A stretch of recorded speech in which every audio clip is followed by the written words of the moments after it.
Nor mai, haere mai, welcome. I'm Bruce Munro, and with me is International Relations Specialist Professor Robert Patman, and this is Global Insight. Russia continues to bombard Ukraine, even while peace talks between US President Donald Trump and Russian President Vladimir Putin are postponed. Where is it all heading? Welcome, Robert. Morning, Bruce.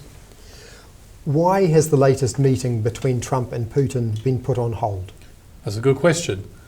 Given Mr. Trump's optimism after he spoke to Vladimir Putin, from the Russian point of view, the reason the meeting is not being held is because they will not agree to a ceasefire.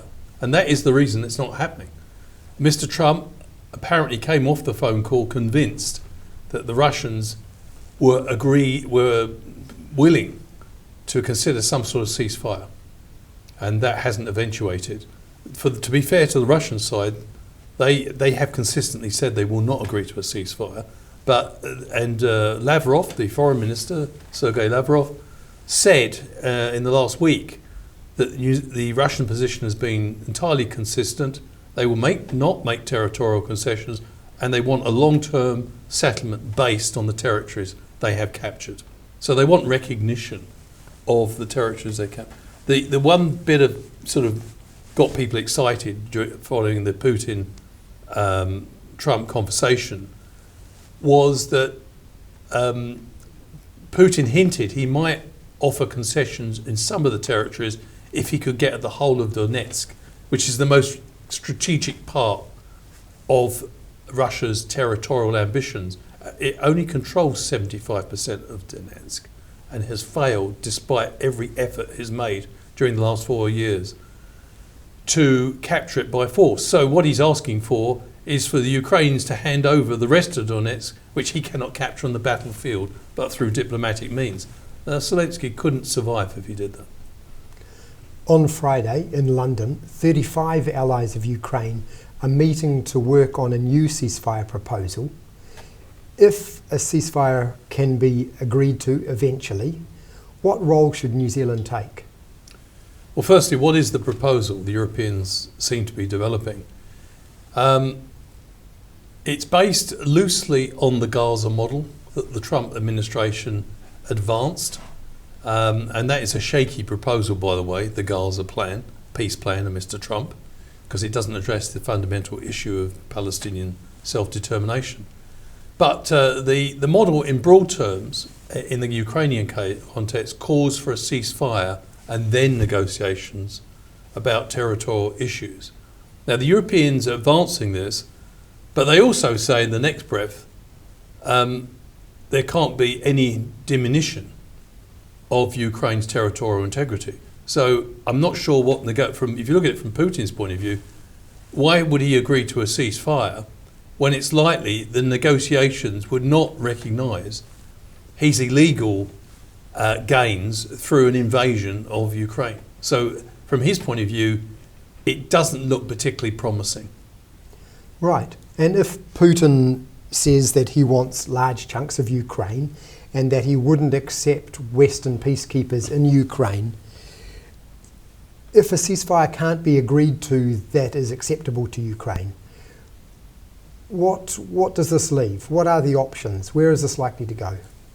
Well, I don't think there are too many options, Bruce. I think, first of all, from a New Zealand point of view, you asked me a question about New Zealand's participation. I think New Zealand, if it does participate in these talks, and even if it doesn't directly participate, New Zealand has a huge stake in the Ukraine war.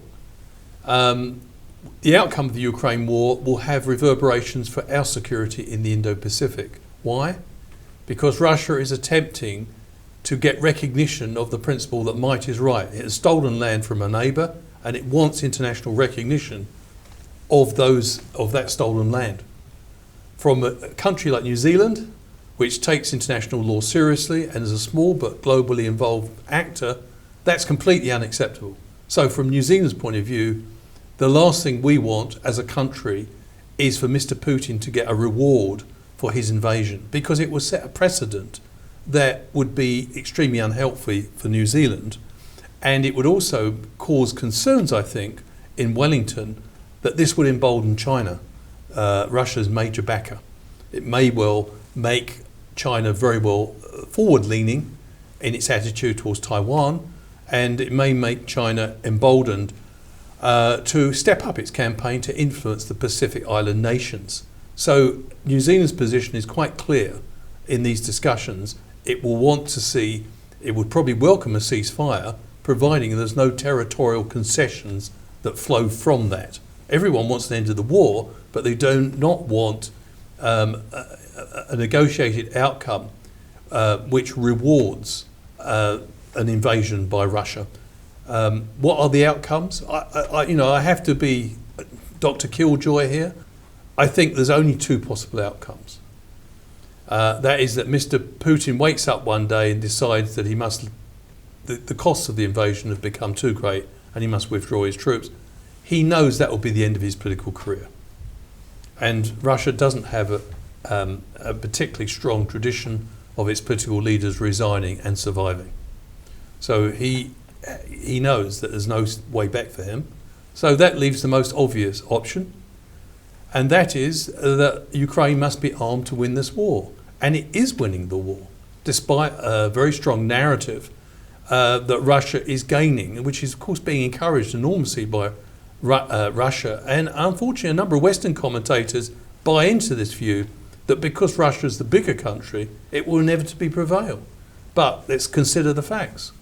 The summer offensive, much vaunted, that Mr. Putin unleashed, has achieved no substantive gains, and the costs have been colossal.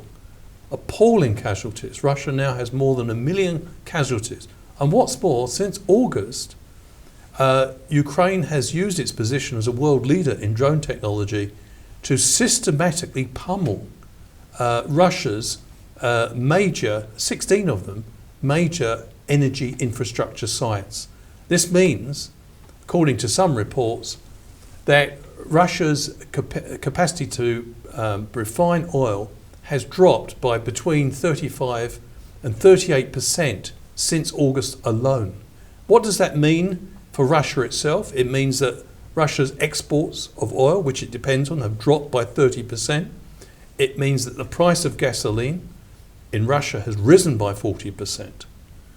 That has caused enormous resentment amongst many Russian citizens because and another thing, with rising price of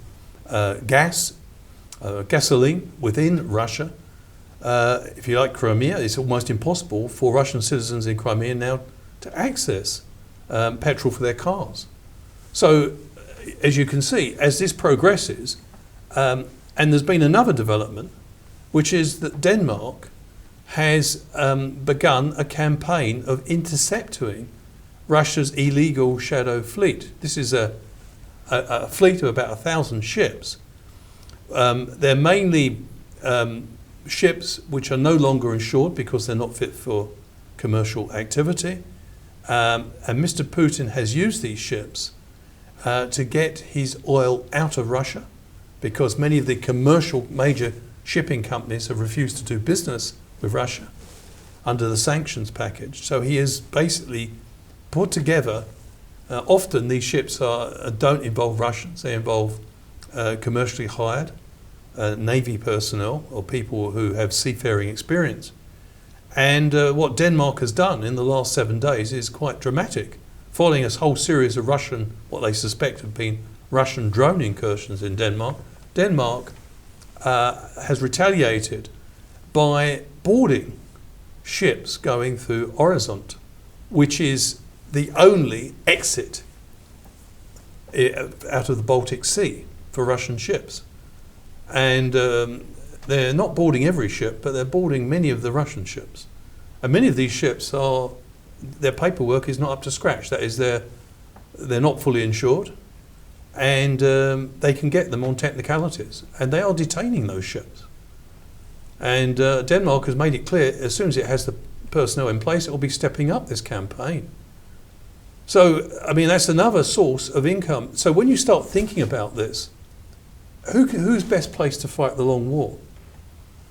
Well, Ukraine is probably better placed to fight what it calls as an asymmetrical conflict with Russia. It's not fighting on Russia's terms. And so we're seeing the tide of the war change quite dramatically in the last couple of months. And it's not going to get better for Putin. So in a sense, I do think that Mr. Trump is likely to exhaust his options with negotiations in the not too distant future and probably walk away. I don't think he will ever join Ukraine, support Ukraine to defeat Putin. I could be wrong. I hope I'm wrong. But he's shown, since he's been 9 months in office, there's one thing he has confirmed. He has a real soft spot for Vladimir Putin. He always praises his excellent relations with this mass murdering war criminal. And he's always looking at every turn to come up with an excuse not to take action against him. So it seems to me that I welcome this diplomacy and I hope there's a ceasefire. I just do not believe at the moment Mr. Putin's in a position where he can accept a ceasefire. He believes he can win the long war. He believes the West will walk away. I think Mr. Trump may walk away. The Europeans, I do not think, will walk away. And of course, for countries like New Zealand, which have a huge stake, and not least because the Ukraine conflict is strategically linked to our security in the Indo-Pacific, we can't really turn the other cheek either. Thank you, Robert. And thank you for watching. Catch us next time on Global Insight. Noho ora mai.